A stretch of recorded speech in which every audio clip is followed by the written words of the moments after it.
estamos retrasados, así que tengo que acelerar un poco la situación esta.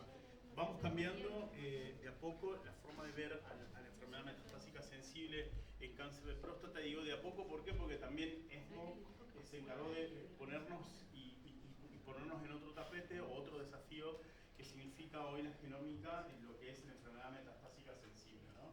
Entonces, siempre decimos y partimos de acá, cuál es la evolución del cáncer de próstata, llegamos a esto, ¿no? De hablar de la enfermedad localizada de alto riesgo, pensar en la recaída bioquímica, que los pacientes van a tener recaída bioquímica, qué pasa en la enfermedad metastásica sensible, y abrimos dos caminos, ¿no? En la recurrencia, después de un tratamiento radical, o en sí que debute en la enfermedad metastásica para después llegar al final a la resistencia a la castración. Entonces empezamos a ver qué importante es que tengamos en cuenta todos estos escenarios que vamos a transcurrir con estos pacientes que son largos respondedores, cómo vamos a hacer y cómo vamos a posicionar hoy los diferentes tratamientos. Siempre digo que por ahí ya es vintage pensar en esta discusión que lo planteamos acá básicamente 20 hasta hace 6 meses atrás cuando veíamos en ASCO y decir tenemos que pensar en dobletes, tenemos que pensar en tripletes, volumen, riesgo, cuando nos presentaban el estudio Amplitude, cuando nos decían qué importante es identificar a estos pacientes BRCA mutado y HRR mutado.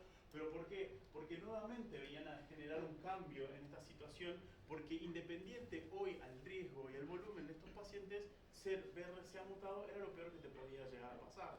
Y entonces, cuando uno veía esto, va al estudio que presentaba David Olmos en el mismo ASCO 2025 y le decían, miren, inclusive los candidatos que son para tripletes, ¿sí? Les va peor si son BRCA mutados versus aquellos pacientes que son candidatos para tripletes que no son BRCA. Entonces, nuevamente, cuando uno piensa hay que hacerle quimioterapia, le ponemos quimioterapia, no le ponemos quimioterapia, hoy la respuesta está dada acá, ¿no? Inclusive con quimioterapia a tu paciente le va a ir mal si lo identificas y tiene esa mutación que es BRCA y también relacionado a los otros genes de HRR.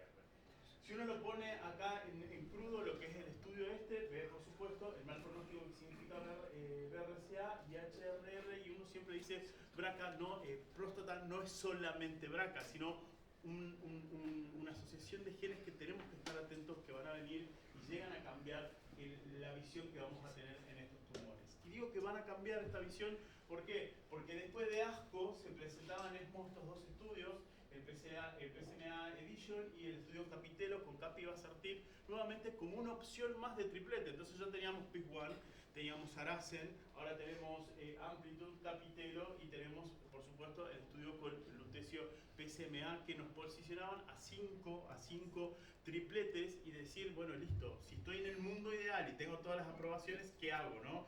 ¿Cómo empiezo a posicionar las diferentes opciones que hoy tengo dentro del cáncer metastásico sensible? Entonces, esto es lo que hoy vamos a tener en cuenta y vamos a desarrollar para que nos posicionemos de acuerdo a las nuevas posibles indicaciones.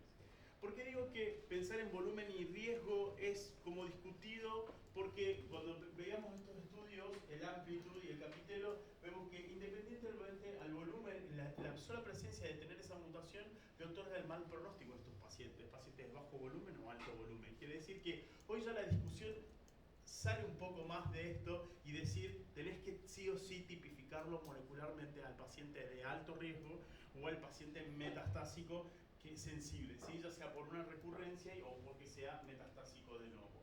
Entonces, ¿qué es lo que vimos hasta ahora y pudimos transcurrir positivamente en saber que los pacientes metastásicos sensibles impactamos en supervivencia global? ¿Por qué? Porque todos los esquemas que logramos esa gran respuesta, ¿no? Que los pacientes vivan más.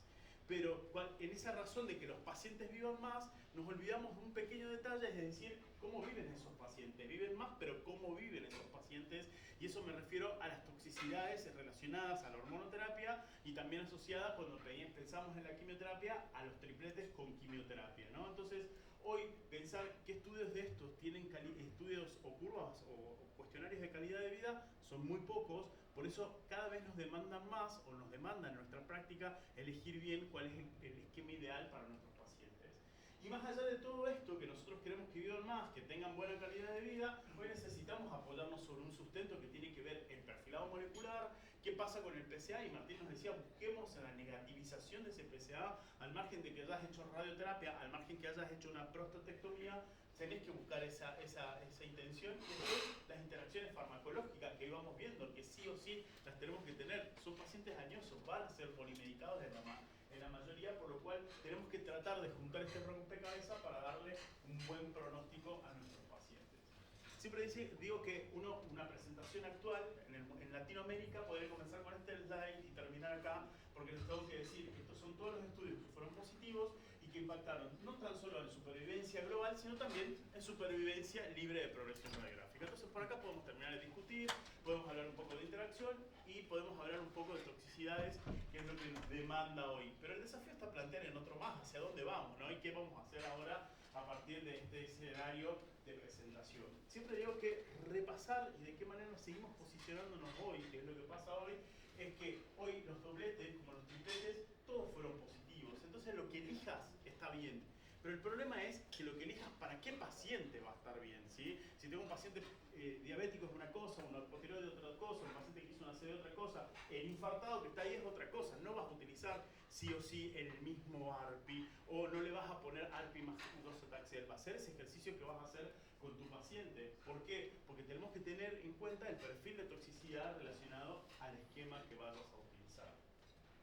Sabemos que hoy cuando hablamos de qué es mejor, cuando habla uno de toxicidad, si dobletes o tripletes, sabemos que el triplete te manda una mayor toxicidad por esta asociación, ¿no?, de mecanismos de acciones diferentes, pero si uno, así se cierta, hace una comparación indirecta entre un doblete y un triplete, va a decirme qué es mejor, yo te tengo que decir, no hay uno mejor que otro ni peor que otro, porque en definitiva indirectamente es lo mismo, sino es nuevamente saber qué paciente tenés, basado en riesgo, volumen, y hoy por hoy el nuevo desafío que es implementar la biología molecular en estos pacientes. Preguntas que siempre surgen: ¿cuál es el mejor ARPI, ¿no? ¿Por qué tengo que hacer darolutamida o por qué tengo que hacer abiraterona? Y esa respuesta nunca la vamos a tener porque no hay trabajos que comparen directamente estas moléculas y no lo vamos a tener nunca. Pero si esto lo llevamos a los trabajos de vida real, que cada vez son más, ¿sí?, los trabajos de vida real lo único que te proponen es decir y te dicen qué paciente tenés. Y eso refieren a qué? A la eficacia en cuanto a la comorbilidad, a la interacción farmacológica, al tipo de costo que tienen los pacientes, cuál es tu objetivo en estos pacientes más allá de la supervivencia global, ¿sí? Y por eso les digo, si nosotros tenemos acá ese pool de pacientes, diabético, hipertenso, infartado, del ACV, por supuesto que no para todos vas a hacer darolutamida, no para todos vas a hacer abiraterona. Vas a ir posesionando las diferentes ARPIs de acuerdo a la situación clínica que tiene cada uno de estos pacientes. Entonces de esta manera decís, bueno, listo, me voy a sustentar en algo para hacer esta elección, y que son los biomarcadores. Entonces uno piensa en quién, en el mejor biomarcador que tuvimos hasta ahora y que tenemos hasta ahora, que es el PSA. ¿Qué es lo que sabemos de PSA? Que cuanto mayor desciende ese PSA o mayor impacto de respuesta tenga ese PSA, ese paciente va a vivir más, ¿sí? Entonces de uno depende, si de que yo no elegí una droga por otra, impacta en esto, y la respuesta es no. Eso depende de la biología del tumor. Yo te dije recién que elijas lo que elijas, lo elegís bien, porque el paciente va a tener impacto en supervivencia global. Pero no va a ser tan así cuando uno piensa en la biología del tumor, y de esta manera vemos esos PSA indetectables menores a 0.2, que es lo que nosotros queremos y sabemos que esos pacientes van a andar bien. Esto lo presentaba Maja Hussein en el 2006, y 20 años después se presentaba este estudio en ASCO, ¿sí? En este ASCO 2025, el Arrowman Trial, que venía también a posicionar toda la evolución nuestra, ¿no? De los pacientes que hicieron doblete, de los pacientes que hicieron triplete. ¿Qué importaba si era un PSA negativo o indetectable a los 6 meses? ¿Qué impacto tenía si era a los 12 meses? Y por supuesto, ¿qué es lo que busquemos? Que sea indetectable a los 6 meses. Y cuanto más bajo sea, mucho mejor. Esa es la traducción de todo esto.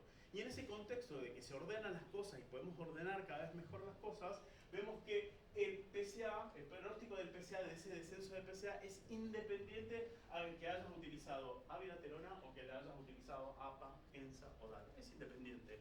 Por eso les digo, no queden con esa bronca de decir, no, mira, yo quería darle esto, pero no me quedó darle esto porque no me lo autorizaron. Hoy no, hoy es biología del tumor. Por eso cada vez tenemos que escarbar más allá de la histología, más allá de la clínica, más allá de lo que vemos con las nuevas imágenes, y saber que hoy un microambiente tumoral agresivo, independiente de lo que hagas, le va a ir mal. Entonces, qué importante también saber esto cuando tenemos biomarcadores. ¿Cuáles son los pacientes que voy a decir si es alto riesgo, es alto volumen, le tengo que hacer un triplete, pero pude testear SPOP y PAN50 y te hablan de una alteración o de una mutación? Sabes que esos pacientes son resistentes a ser taxanos. Entonces ese paciente lo vas a llevar a hacer un doblete como parte de ese bosquejo de biomarcadores que tenés. cada vez tenemos más información. ¿Por qué? Porque sabemos que BRCA y los HRR se instalaron ya como parte de nuestra práctica o nuestra buena práctica en cáncer de próstata. Múltiples series, las van a leer y seguro que ya la han leído. Tenemos una nuestra de Latinoamérica donde te dicen, mirá, los porcentajes son variables. Si ustedes analizan esto, nada, parece un bingo. Pero lo que es importante es que les debe quedar como un concepto que el común denominador y el más frecuente es BRCA. Ya lo sabíamos y se viene nuevamente a decirnos, sí, perfecto, BRCA es el más frecuente, es el que peor pronóstico vas a tener y por supuesto, si lo vas a buscar o lo tenés que buscar, sabes que ese paciente va a tener una mala evolución. Palabras cortitas de dobletes. Hoy hablamos de que llegaron nuevos dobletes y nuevo jugador significa hablar de Aranaut, ¿sí? ¿Por qué? Porque llega darolutamida diciendo, bueno, listo, lo hagamos sin docetaxel en el paciente que vos creas candidato a hacer un doblete, pero el endpoint primario de este estudio fue supervivencia libre de progresión radiográfica. Pero también, como lo vamos a ver en el resto de los tripletes, también fueron supervivencia libre de progresión radiográfica. Yo recién te conté que todo lo previo tiene impacto en supervivencia global. Entonces me decís, no, nunca utilizaría eso. Porque si esto no me da supervivencia global y solo me da esto, ¿en qué impacta? Y ahí viene este concepto que tenemos que saber que es un subrogante de supervivencia global. ¿Qué significa? Que es el tiempo de maduración que va a tener para que este endpoint, que sería la supervivencia global, sea positivo. Más de 2 ensayos, más de 2.200 pacientes incluidos en esta variable que otorgan la positividad de ser supervivencia libre de progresión radiográfica, un subrogante de supervivencia global. Si uno tiene que poner en la mesa, que siempre digo, no lo tenemos que hacer, pero siempre lo hacemos, esta tabla de decir, bueno, listo, me voy con Aranaut, me voy con Archer, me voy con Latitude, me voy con Titan, ¿qué hago? ¿Qué hago? Porque siempre nos surge esto y vemos que todos impactan en supervivencia libre de progresión radiográfica. Seguimos buscando herramientas, seguimos buscando por qué a este paciente le querés dar ODARO o por qué le querés dar APA a ese paciente, ¿no? Entonces, y esas herramientas tienen que ver con las interacciones que ahora no vamos a ver y con las toxicidades que supuestamente ahora vamos a desarrollar. Otro dato que se presentaban también en ASCO 2025 fue esto. ¿Qué pasa con la edad de los pacientes? Tener un paciente mayor a 75 años es una realidad, tener un paciente menor a 75 años es otra realidad. Aparte de esto ya no nos habían informado en PIS1 cuando empezamos a ver el rol de los tripletes y las toxicidades relacionadas a esta combinación con abiraterona, ¿sí? Y docetaxel, que es culpable de esta toxicidad la abiraterona en pacientes mayores. ¿Qué es lo que vemos? En pacientes jóvenes el impacto en los endpoints es exactamente lo mismo. Elijas lo que elijas, que es el mensaje que yo les acabo de decir. ¿Okay?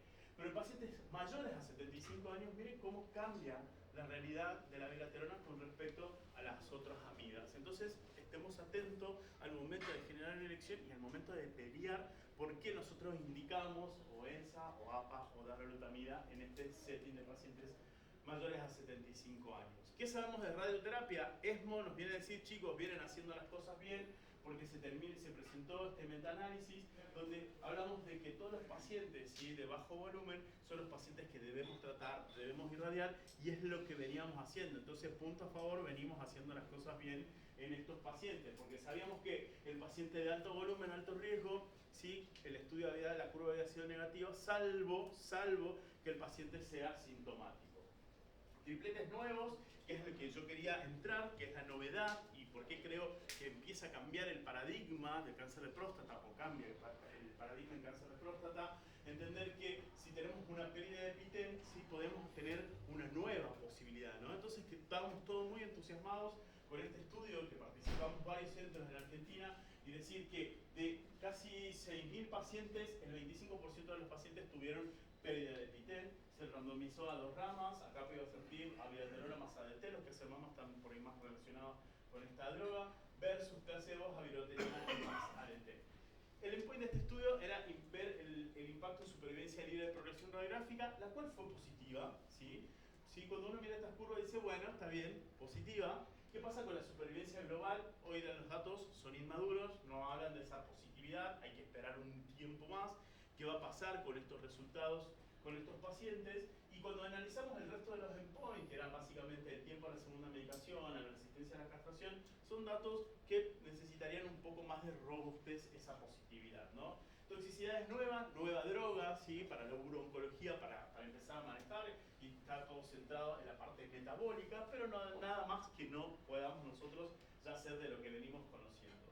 Entonces, parte de la conclusión y de la discusión que se llamaba en ESMO era que esto no nos va a llevar hoy a un cambio de la práctica, ¿sí? Tener un paciente con pérdida de Pitén no te va a llevar hoy o te va a motivar un cambio de práctica, pero sí vas a entender que esos pacientes van a andar mal, que es un criterio, que es un biomarcador de mal pronóstico para que estés atento y de esta manera tengas como un seguimiento un poco más estricto.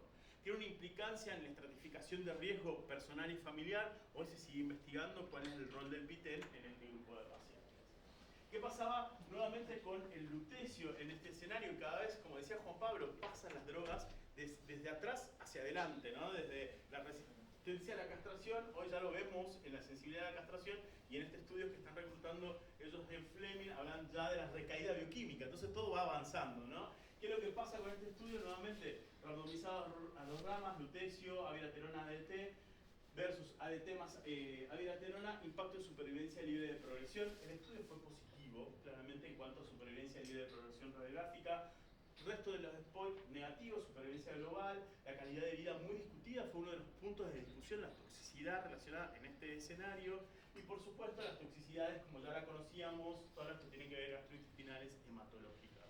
Entonces la pregunta es acá, ¿cómo nos vamos a plantear o cómo nos posicionamos con estos resultados? Esto nos lleva ahora a cambiar la práctica. Si tengo un paciente metastásico sensible que dice yo quiero el mejor tratamiento y tiene un PET-PSMA con una hipercaptación, yo creo que esos pacientes lo vamos a hiperseleccionar y decimos, sí, bueno, el beneficio puede venir por acá, por lo cual creo que puede haber un cambio en la práctica clínica. Amplitud es lo que les contaba, que lo que había pasado en ASCO 2025, donde nos alertaba de decir, ya sabíamos que BRCA, los pacientes andaban mal y era un biomarcador de mal pronóstico, pero no sabíamos hoy la aplicabilidad clínica dentro de lo que sería el escenario metastásico sensible, randomizado a niraparib, abiraterona más ADT versus placebo más ADT, curvas positivas para pacientes BRCA y HR mutados en cuanto a la supervivencia libre de progresión radiográfica. Siempre digo, no todos los HRR son iguales. ¿Qué pasa con ATM? ¿Qué pasa con CALB2?